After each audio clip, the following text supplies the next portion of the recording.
마태복음 6장 14절 15절 말씀 다 찾으셨나요? 다 같이 두 절이니까 한 목소리로 봉독합니다.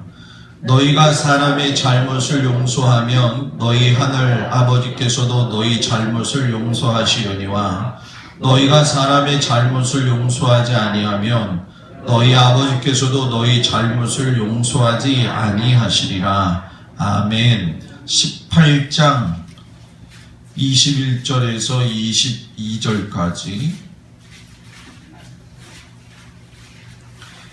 18장 21절에서 22절 말씀 다 같이 한 목소리로 봉독합니다. 그때 베드로가 나와 이르되 주여 형제가 내게 죄를 범하면 몇 번이나 용서하여 주리이까 7번까지 하오리까 예수께서 이르시되 내게 이르노니 7번뿐 아니라 7번을 70번까지라도 할지라. 아멘. 할렐루야. 오늘은 그 라함의 법칙에 대해서 이야기를 좀 나누겠습니다. 용서에 대한 법칙인데 세상에서 제일 힘든 게 뭐가 있을까? 요즘 저처럼 운동하면서 살 좀 빼보겠다고 왔다 갔다 하는데 이것이 제일 힘든 거냐? 비록 육신적으로는 피곤한데 그렇게 힘들지는 않는 것 같아요. 그리고 돈을 버는 것도 어떻게 보면 힘든 것도 될 수가 있는 건데 돈이라고 하는 건 또 있다가도 없다가도 할 수 있는 부분이니까 돌고 돈다 하는 마음을 가지면은 편안한 마음이 되죠. 그래서 또 한편으로는 열심히 자녀들을 위해서 수고하는 것이 어쩌면 힘들다. 우리나라 지금 50대 초반, 저처럼 40대 중반 넘어서 전 인구 대비로 봤을 적에 자녀 교육을 하는 것 때문에 노후 준비를 못하는 사람이 거의 50% 이상이 된다고 이야기를 하잖아요. 근데 제가 볼 적엔 아마 50% 이상 더 많이 될 거다 이런 생각을 해요. 다 힘든 거죠. 그런데 저마다 나름대로 힘든 점들이 여러분들 가운데 있겠지만 아무래도 세상에서 제일 힘든 건 전 두 가지라고 봐요. 그 중에 하나가 뭐냐면 나 자신을 이기는 것이 힘들다. 근데 오늘의 주제는 용서라는 거예요. 솔직히 말씀드려서 이 설교를 준비하는데 제가 제일 부담스러웠어요. 왜냐하면 저는 지금 한 명을 용서하지 못했어요. 다른 사람을 다 용서를 했는데 용서하는 기준이 있습니다. 그게 뭐냐면 저 사람이 그 일을 모르고 했을 경우에는 용서해도 가하다 생각이 들어요. 그런데 그 일이 분명히 나쁜 것이고 더 충분히 가르칠 수 있는 부분들인데도 불구하고 그런 부분에서 모범을 보이지 않았다. 그래서 한 사람이 용서가 안 되더라고요. 제 삶에서 설교 준비하다 보니까. 그 사람이 누구냐면은 제천에서 제가 목회했을 때 모시고 있었던 목사님이에요. 왜 아쉬운 점이 들었느냐면 저도 지금 지도자가 됐지만 전도사님 두 분이 같이 밑에서 일을 하고 있지만 제가 또 담임 목사님을 3분을 모셨는데 두 번째 목사님은 그렇다 치고 세 번째 목사님은 역량이 있으니까 얼마든지 재량껏 할 수 있는 기회를 주셨는데 지도자로서 첫 번째 만났던 분은 내가 내 일평생을 봤을 때 좀 너무하지 않는가. 이제 그분 나름대로의 이야기할 게 있어요. 그러겠죠? 근데 제 후배 한참 밑에 제가 그때 가르쳤던 아이가 이제 수련목이 돼가지고 목사님 나 너무너무 힘들어요. 위에 목사님 때문에 너무너무 힘들어요. 그 얘기를 해요. 여러분들이 목사님들도 그래요? 네, 목사님들 중에 사랑이 없는 사람이 더 많아요. 그게 사실이더라고요. 예를 들어서 뭔가 제가 잘못을 했다고 한다면 이렇게 불러가지고 선은 이렇고 후는 이렇고 목회는 이런 거다 라고 이야기하면서 이런 방향으로 가는 게 좋지 않겠냐라고 하면 뭐 다 큰 어린이도 아니고 다 큰 사람이니까 충분히 이해가 됐을 거라고 생각을 해요. 뭐 우리 교회 전도사님들도 잘못을 하면 제가 같이 모아놓고 이야기를 하죠. 이런 게 이런 방향으로 갔으면 좋겠다. 그리고 본인들도 저한테 의사 표현을 해요. 그러면 보수주의형 이 목회자는 받아들이지는 않아요. 근데 전형적인 그런 분이었어요. 그때 그분이 저한테 그런 식으로 저를 지도 편달했다고 한다면 더 지금 좋은 내가 되지 않았을까. 그래서 저는 항상 제 밑에 있는 제가 지도자가 되면 항상 그 마음을 알아야지, 그 어려웠을 때의 마음을 알아야지 하는 그 마음이 저는 있어요.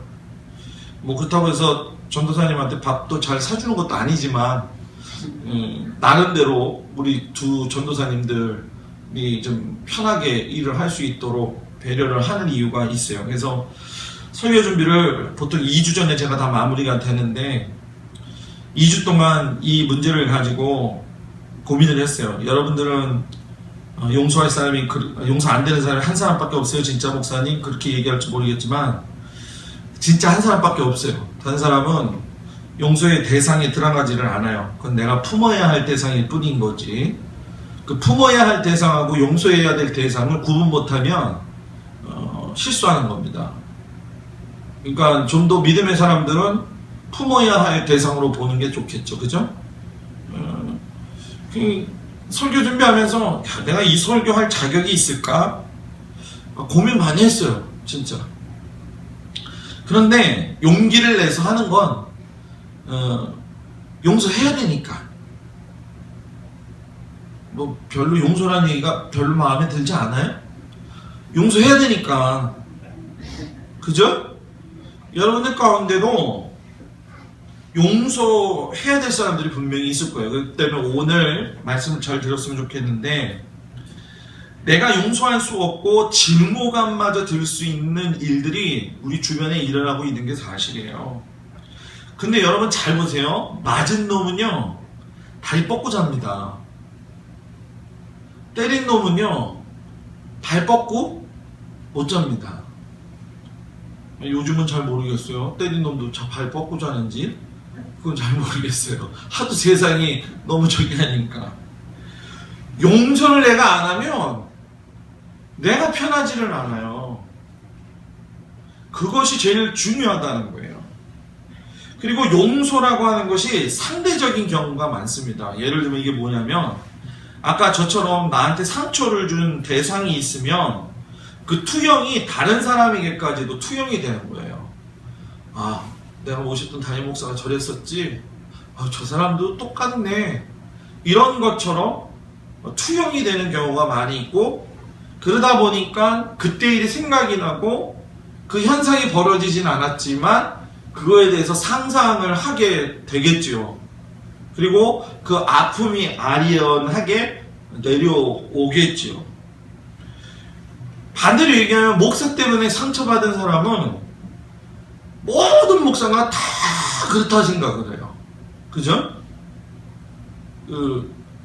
제가 늘 권사님들, 장로님들한테 얘기하지만 우스갯소리로, 그죠?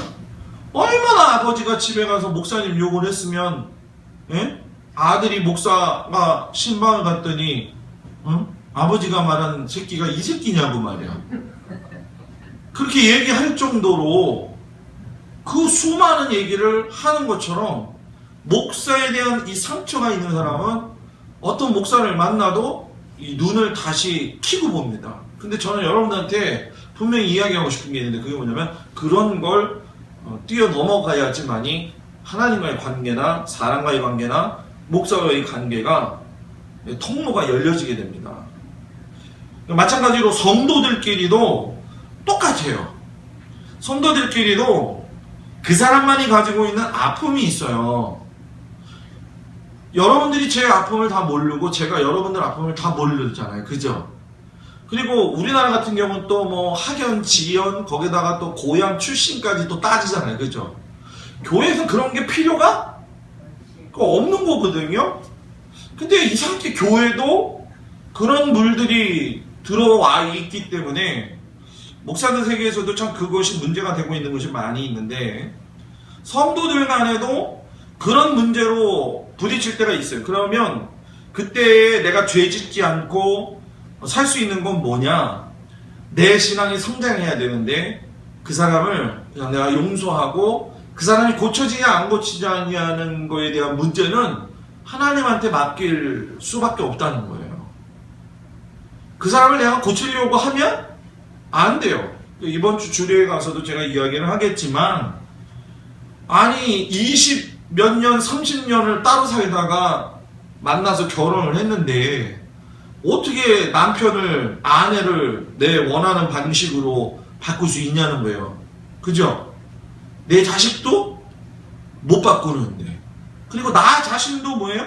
못 바꾸는데, 그런 것만큼 이렇게 우리가 상처를 받고 살아가는 것이 우리 인생인데, 신앙생활에도 이러한 이 골들이 있고 블록들이 있고 걸림돌들이 있다라는 거예요. 그런데 이 용서를 하게 되면서부터 무엇이 좋아지냐면, 묶여져 있는 이 실타래, 꼬여져 있는 것이 뭐예요?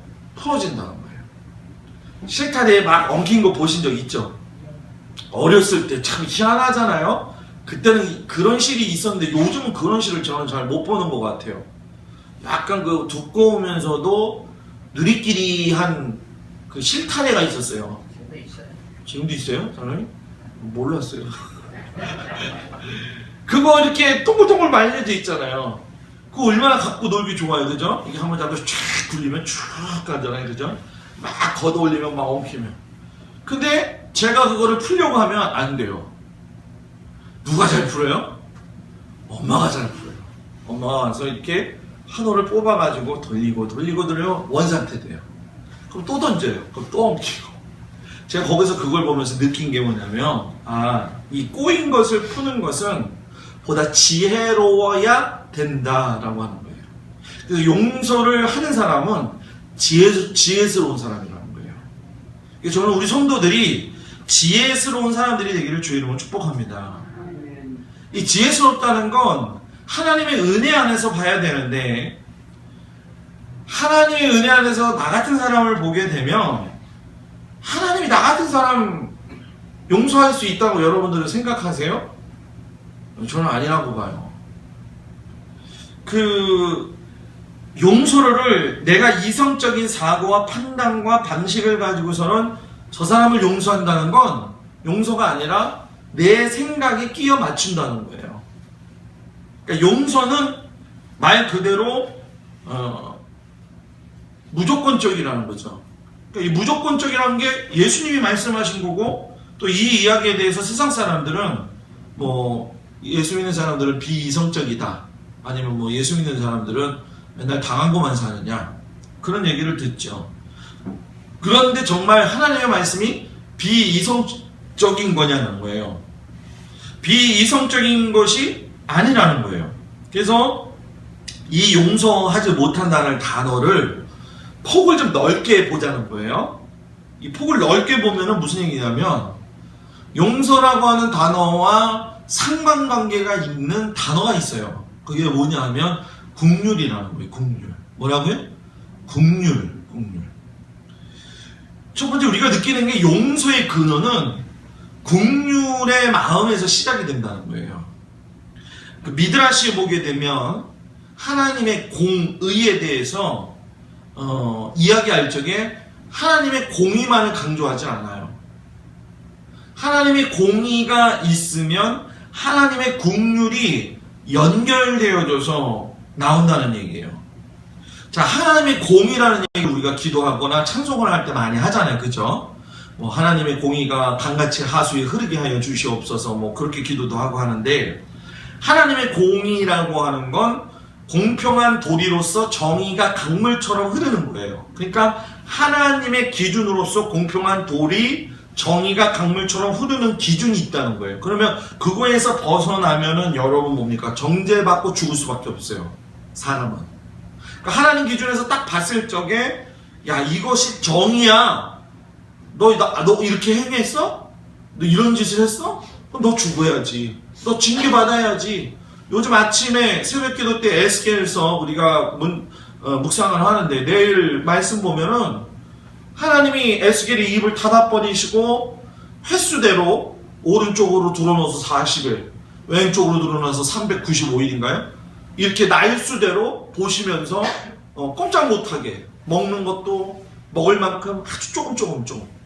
그걸 제가 보면서 느낀 게 뭐냐면 하나님이 비록 에스겔을 보내서 그런 경고의 메시지를 보내지만 그것이 공의도 있으면서 뭐가 있느냐? 거기에는 국률이 있다는 거예요.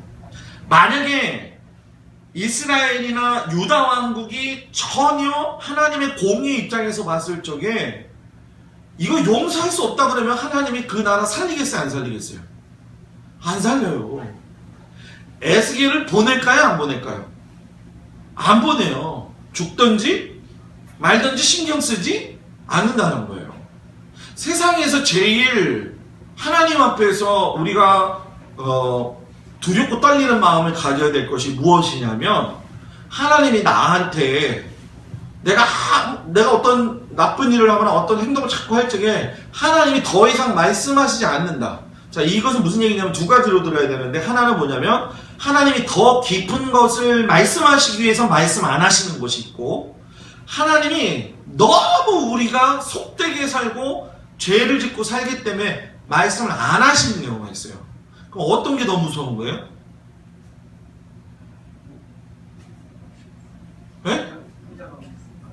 후자가 무서운 거죠. 그럼 네 마음대로 살아. 그죠? 우리도 자녀들 키울 적 있죠? 그래. 네 마음대로 살아. 네 잘났으니까 너 마음대로 살아. 이런 마음 가질 때 있어요? 없어요? 있단 말이에요. 하나님이 그런 입장에서 본다고 한다면은 용서하지 못하시고 공의를 베푸셔서 만약에 기준에서 미단되면은 전부 다 싹 쓸어버리셨겠죠.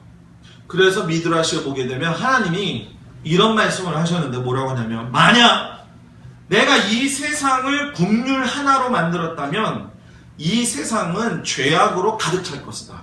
이 말뜻을 잘 알아야 돼요.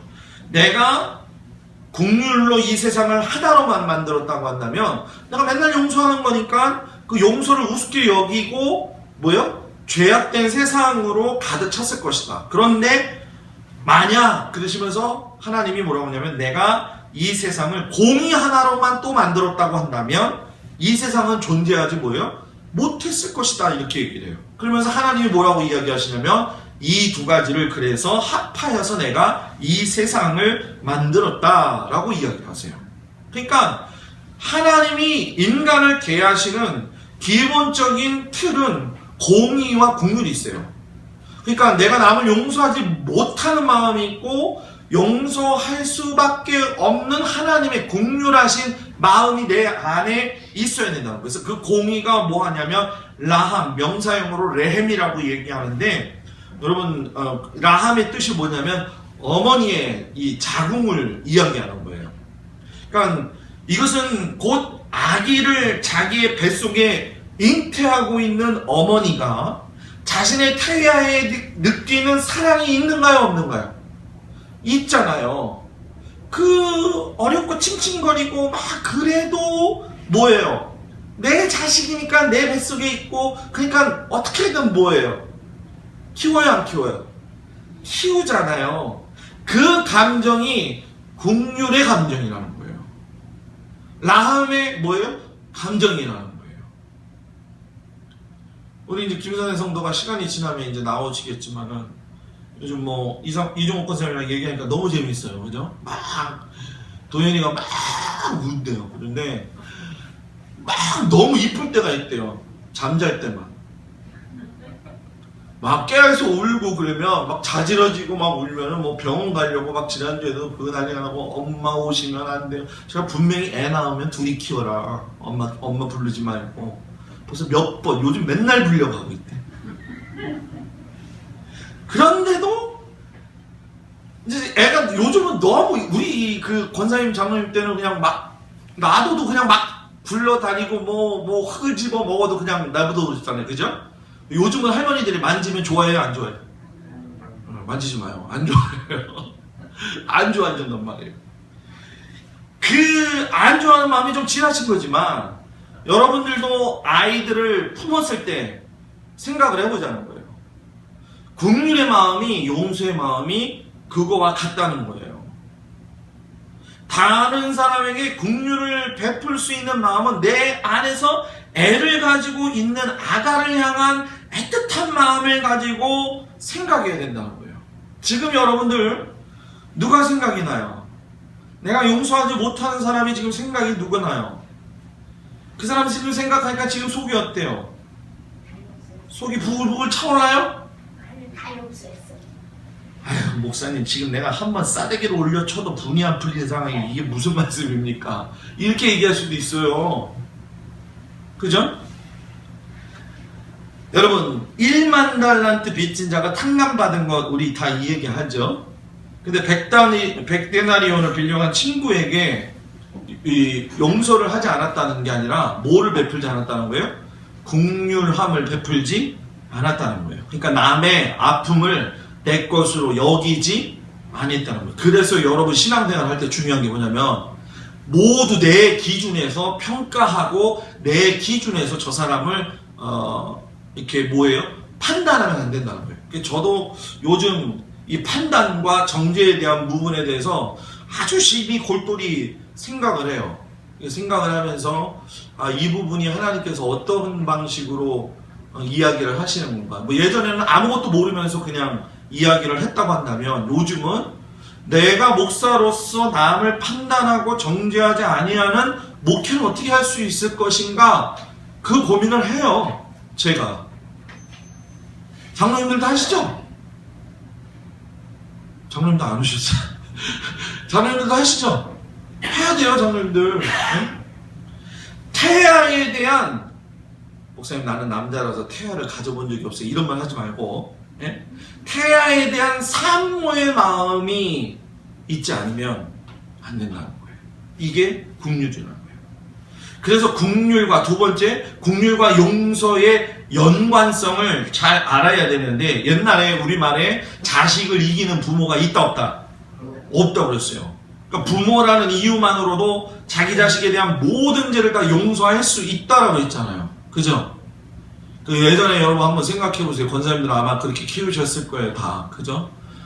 저도 지금 어렸을 때 생각나요. 그걸 왜 이렇게 잘 받아 먹었는지 모르겠지만 할머니나 뭐 우리 증조 할머님도 계셨지만은 꼭 저희 어렸을 때들 보면은 입에다가 오물오물 씹어가지고 그걸 주잖아요. 그죠? 다들 받아 먹어보셨잖아요. 그죠? 지금 그거 해보세요. 그죠? 지금 그거 하면은 비위생적이라고 얘기해요. 근데 그때는 그게 이뻐갖고 했단 말이에요. 그런데 기절초풍한대요. 장로님 내내 기절초풍한대요. 근데 어저께 권사님들 장로님들 뉴스 보셨죠? 뉴스 보신 아주 충격적인 사건이 있었잖아요. 어제요. 그죠? 그 산후 우울증 걸린 그 엄마가 남편이 가사 일을 좀 도와주지 않는다고. 그런데 그 아들이 5살인데 아버지를 더 좋아한다는 이유만으로도 집에 데리고 와가지고 테이프로 묶어가지고 욕탕에 빠뜨려서 죽이고 난 다음에 다 말려가지고 옷을 입혀가지고 둘러넣어서 자다가 잤다고 장례 치르다가 범행이 발覚이 된 거예요. 무서운 세상이에요. 무서운 세상이에요. 야, 부모도 못 믿겠고 자식도 뭐예요?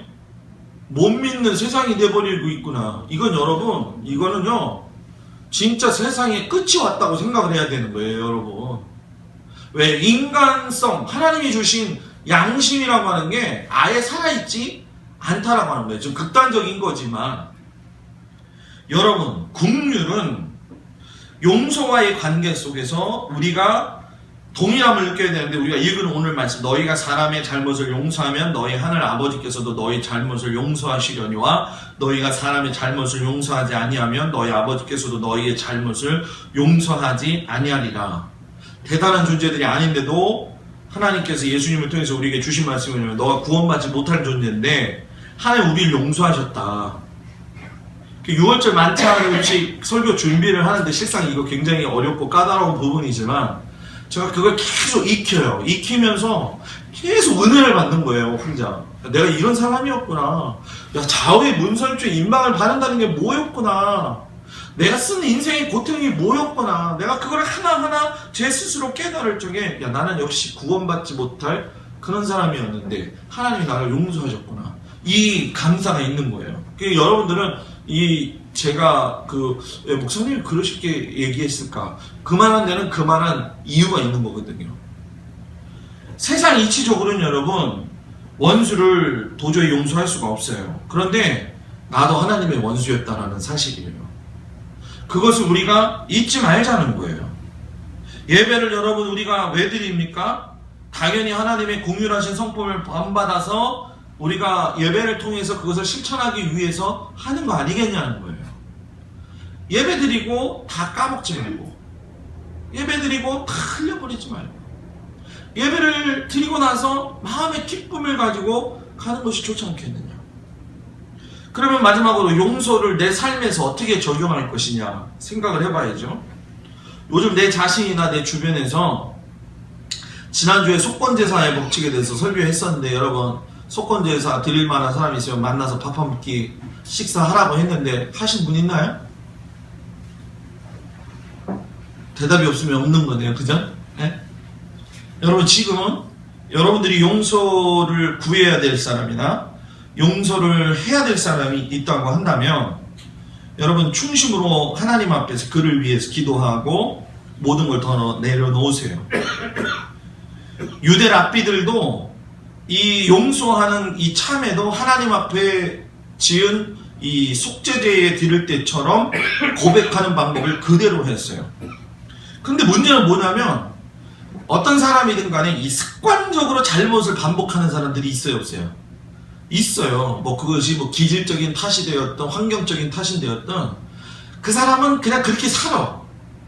그렇게 하면서도 잘 모르고 그러면 그 사람이 내게 만약에 용서를 구했는데 그 다음에 또 실수해서 나로 하여금 마음에 상처 줄 때가 있어요, 없어요? 있죠. 그럴 적에 오늘 하신 말씀이에요. 몇 번까지 용서를 해? 7번씩? 70번까지. 그러니까는 목사님 77, 49, 490번만 하면 되는 거네요. 이러더라고요. 490번만 하라는 게 아니라 끝까지 뭐 하라는 거예요? 용서하라는 거예요. 근데 그 사람이 모르는 경우가 있어요. 근데 그걸 가지고 상처받지 말하는 거예요. 왜냐? 사람이 습관적으로 가시를 행하고 죄를 범하는 건 그 사람의 문제지 용서를 하는 건 나의 문제예요. 무슨 말인지 이해가 가시죠? 예수님은 습관적으로 실수를 반복한다고 해도 용서를 해줘야 될 내 입장에서 용서를 베풀려는 거예요. 그러니까 7번씩 뭐예요? 70번이라도 용서를 뭐예요? 하라는 거죠. 그래서 이게 좀 이게 여러분들한테 지금 어떤 모습으로 좀 다가갈지 모르겠지만 내가 용서를 구하고 또 용서를 받아야 될 상황 속에서 있을 적에 용서를 받는 입장에서 생각한다고 한다면 베푸는 사람의 입장에서 생각한다면 여러분 따라서 하세요. 용서는 웃음에서 나온다. 승질난 사람 보면요 째려봅니다. 승질난 사람은요 입이 튀어나옵니다. 입이 튀어나와요. 그래서 미동당합니다. 여러분 가인이 아벨을 죽였을 적에 하나님이 제사를 받지 않았을 적에 가인이 심히 노하여 분하여 이렇게 나오잖아요. 분하여 밤새 잠 안 잤을 거예요. 아마. 밤새 내내 그것만 생각했을 거예요. 눈을 부릅뜨고 이럴 수 있는 거야? 이럴 수 있는 거야? 눈이 시뻘개질 정도로 아침에 깨어 일어나가지고 죽이러 가는 거예요. 그게 부담, 그게 분노라고 하는 거예요. 그 분노가 그만큼 무서운 거예요. 그래서 이 분노를 다스릴 줄 알아야 되는데 분노를 다스리기 위해서 제일 중요한 게 뭐냐면 웃어야 되는 거예요. 아, 저 사람은 뭐 맨날 봐도 웃기만 하고 이제 웃는 게 나아요. 그죠? 이렇게 웃는 게 나아요. 네? 이러고 돌아다녀봐요. 저 사람 뭐 무슨 일이 있나? 저 사람은 신통이 아주 안 좋아. 이렇게 생각할 때가 많다는 거예요. 여러분, 예수님도 십자가상에서도 마지막으로 말씀하신 것이 뭐예요? 용서예요. 그렇기 때문에 용서의 모델은 하나님이시면서 예수님이에요. 제가 설교 준비하면서 내가 그 사람 용서해야 됩니다, 하나님. 근데 얼굴을 봐야지 내가 그 앞에서 웃지요. 근데 여러분, 유대 랍비 사람들은요 정말 되게 웃겨요. 얼마나 웃기냐면, 아피카라고 하는 사람이 그런 말을 했는데, 저 사람이 나한테 이렇게 용서하는 마음을 가져야지 저 사람을 내가 용서해 줄 수가 있잖아요. 그죠? 근데 용서하는 마음이 저 사람이 안 가지면 내가 용서해 줄 수가 없잖아요. 그러니까 이 아피카가 뭐라고 말하냐면, 그 용서를 나한테 해야 될 사람이 모르니까 그 앞에 가서 괜히 이렇게 계속 서 있는다는 거예요. 날 좀 봐. 날 보면 뭐 생각 안 나? 나한테 용서 이렇게 받아야 될 거 없을까? 내가 용서해줘야 되는데. 자, 유대인들의 입장에서 그렇게 한다는 거예요. 그럼 목사님 그거 너무 웃기지 않습니까? 여러분, 거기에는요 깊은 뜻이 있습니다. 그게 뭔 줄 아세요? 내가 그 사람 앞에 가서 나 좀 봐. 나 보면 뭐 생각나는 거 없니? 나를 위한 게 아니라 그 사람을 위해서 한다는 거예요. 내가 용서를 꼭 받아 먹으려고 하는 게 아니라 그 사람이 죄를 범한 것을 알게 해서 그 사람으로 하여금 자유함을 뭐예요? 누리게 하기 위해서 그렇다는 거예요. 그래서 여러분, 마태복음 18장 15절에서 17절에 보게 되면 형제가 죄를 범했을 적에 어떻게 해야 되느냐, 깊이 깨달아야 될 말인데 뭐라냐면 권고를 하라는 거예요. 권고를 해서 당신이 이렇게 하는 게 좀 잘못됐어요. 그러니까 권고를 하는 거예요. 듣게. 권고해서 안 들으면 성경에 나와 있는 얘기잖아요. 한두 사람하고 동행을 해서 얘기를 하는 거예요. 그래서 두세 사람이 그 사이에 확증이 되는 거예요. 이 삼자대면이라고 하는 게 그래서 저는 참 좋다라고 생각을 해요. 제가 이 초기에 삼자대면 얘기했다가 아주 그냥 힘들었었던 거 여러분들도 다 아시는데, 근데 삼자대면이 참 좋아요. 왜? 진실이 드러나기 때문에.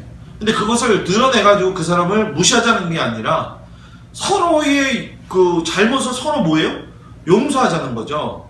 용서하고 용서를 뭐예요? 받고 하기 위한 삼자대면이 되어야 되는 것이지, 정죄하고 싸우기 위해서 그래 오늘 한번 붙어봐 삼자대면 나와 이게 아니라는 거예요.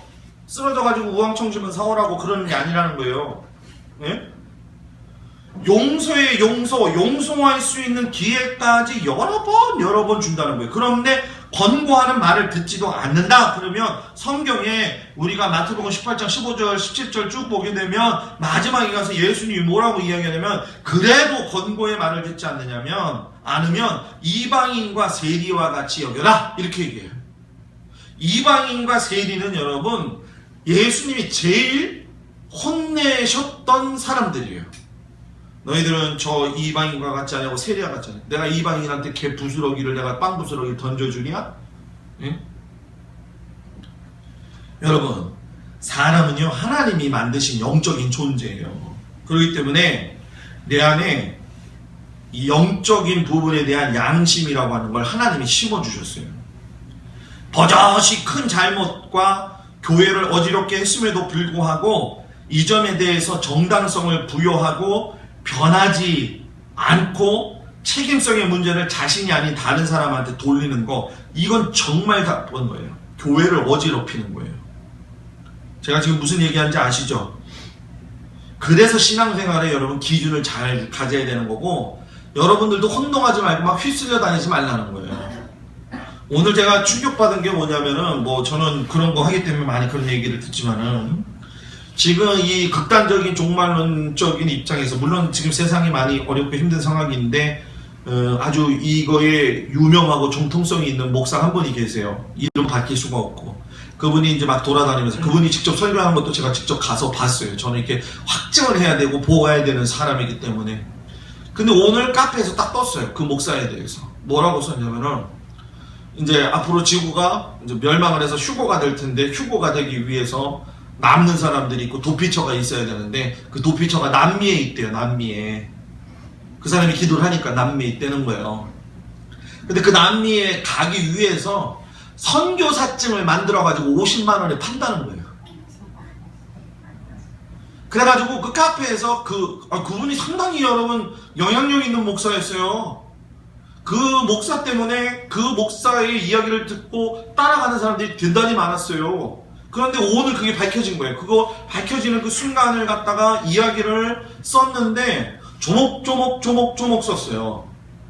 미국에서 어떤 가정과 어떤 상황 속에서 어떻게 선교사 증이 발급이 됐고 어떻게 팔았는지. 근데 되게 웃긴 건 목사와 성도들 가운데 팔아가지고 벌써 거기 간 사람들이 있대. 제가 그랬어요. 지난번에 그 누구 전도사 있죠? 뭐더라? 홍혜선. 그죠? 홍혜선 전도사처럼. 저한테 충격이었어요.